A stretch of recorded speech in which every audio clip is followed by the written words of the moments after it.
Hi, Hello. Professor. Hello, Professor Duarte. I'm Krissory Santana, as you know. I'm Oumaima, as you know. And we So, chose to do our topic on sex sex tourism. tourism. So, my reading was on Economics of Desire by Amalia Cabeza. She is a researcher who was determined to find out more about women as sex workers and the women that have relationships with the tourists, the locals that have relationships with the tourists in Cuba and Dominican Republic, and how they play a role in the country and what they are viewed as and how they are viewed as. In her doing her research, Cabeza had some stumbling blocks because of her nationality and the fact that she was a woman. Like during the times where Cuba was having where there was dictatorship, she wasn't able to freely come and leave the country as she pleased. So that kind of put a pause on her research, or made things not so smooth for her. And in the Dominican Republic, or in both countries, she would ask, when she would interview people, as a woman, when she would interview certain people, she was looked upon as a bad woman because she was openly asking questions that had to do with sexual matters, and that was not looked upon very good. And to the women who were actual sex workers, she was considered like a good girl who was just doing an investigative report.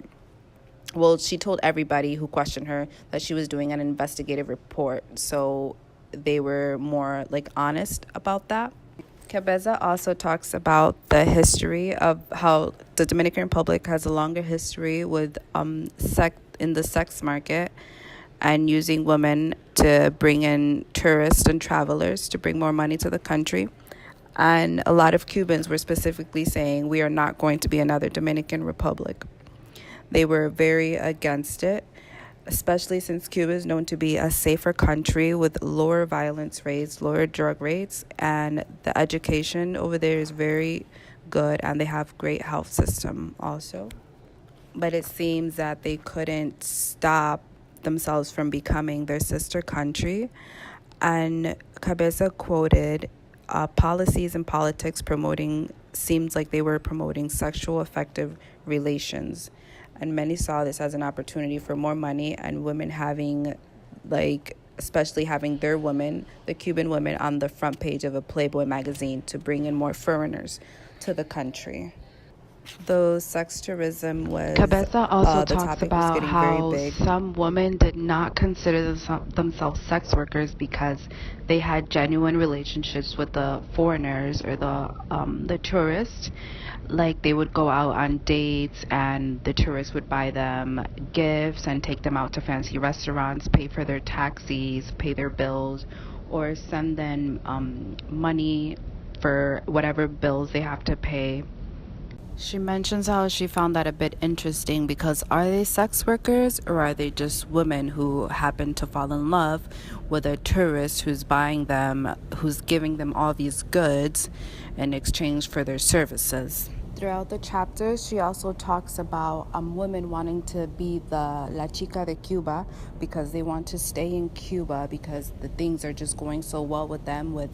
They don't really have to do much, and they're very popular, and they're beautiful women who are getting all this money for their looks and their sexual, and and how sexual they are, while they have other friends. While they have the opportunity to leave the country, they see that their other friends that have left the countries, or other women that they know that are in America or somewhere else, are not doing as well. They're working and struggling, and so they just rather stay in Cuba and be La Chica de Cuba. And then further in the book, she goes on to explain how some women prefer to be with a tourist because many men beat their wives and steal their money. And she also talks a little bit about police brutality, how the women are taking in if they're a sexual, or if they're in a relationship with one of the tourists, and beaten or taken advantage of, raped or threatened, their money is taking. I believe Cabeza does a great job staying on the topic of sex tourism, even though she talks about a little bit about other things around it that are involved in it and that make sex tourism what it is to be. She still doesn't lose focus of what the main topic is. She made the book very interesting and readable by comparing and contrasting the two countries and being able to interview both sex workers from Cuba and from the Dominican Republic, and the personal stories that she told of other people, of others, sex workers and non-sex workers. To the fact that she included that in the story made it very readable and interesting. Also, me and Oumaima chose sex tourism.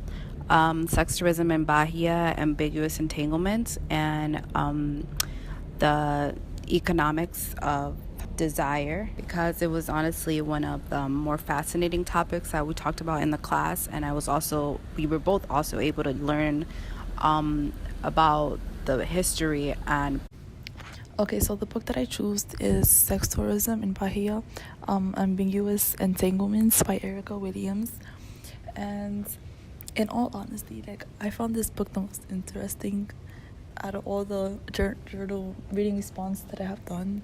That's why I picked it. But also, this book was the first book prize published in University of Illinois, and throughout the reading this book, I learned so much information about Bahia and that I didn't even know before. It definitely increased my knowledge on sex tourism and how other people dealt with that idea, that concept. Also in 2001, Erica Williams, she studied abroad in Salvador, which was the capital state of Bahia. So throughout the text, what I learned is that William speaks about various lived experience that women have dealt with that associated with sex tourism and sex workers. The part that I liked the most was, so the women were basically classified for something that wasn't true, which was very unfair. And I believe that in my opinion, I think that it was wrong to be classified for something that you are not.